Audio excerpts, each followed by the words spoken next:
Changamoto tano ambazo mwanaume hukumbana nazo ikiwa connection yake itavuja, hususan kwa wanaume ambao wanajua kufanya mapenzi kama mimi Isaac Kanyankole.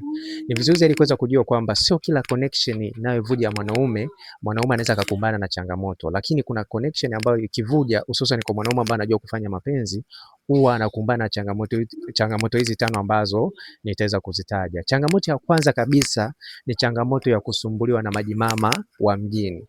Hii ni mojawapo ya changamoto ambayo mwanaume yoyote kama connection yake imevuja na anajua kufanya mapenzi lazima aweze kukumbana nayo.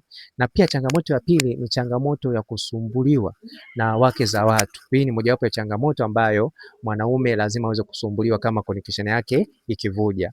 Na pia changamoto ya tatu ni changamoto ya wanaume ambao wame left group. Hii ni mojawapo ya changamoto ambayo mwanaume yote ambaye anajua kufanya mapenzi kama connection yake ikivuja lazima aweze kukumbana nayo. Na pia changamoto ya nne ni changamoto ya kusumbuliwa na pisi ambazo zina umri wa mwili yani kuwaka, yani stari yao ya kwanza kabisa ni kufanya mapenzi.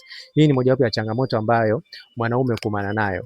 Na pia changamoto ya mwisho kabisa ni changamoto ya kusumbuliwa na mabinti wapenzi wa watu wengine, yani binti ambaye ana mahusiano na watu na ana mahusiano mengine. Hii ni mojawapo ya changamoto ambayo pia mwanaume hukumbana nayo kama connection yake ikivuja, kwa sababu tunajua kwamba wanawake au mabinti ambao wapo katika mahusiano au katika ndoa, wengi wao hawafikishi kileleni, hawafurahi tendo la ndoa. Kwa hiyo inapotokea connection ya mtu ambaye anajua kufanya mapenzi, basi ni rahisi kuweza kusumbuliwa au kukutana hizi changamoto tano ambazo nimeweza kuzitaja. Nikumbushe pia unaweza kupata kitabu hiki ambacho kitakusaidia kuweza kuingia katika mahusiano sahihi ama ndoa sahihi. Cheki WhatsApp uweze kupata hiki kitabu kwa shilingi 15,000 ama ushauri. Namba ya WhatsApp ni 0713 7287 36. Lakini kama utakuwa nje ya Tanzania utaanza na +255 713 7287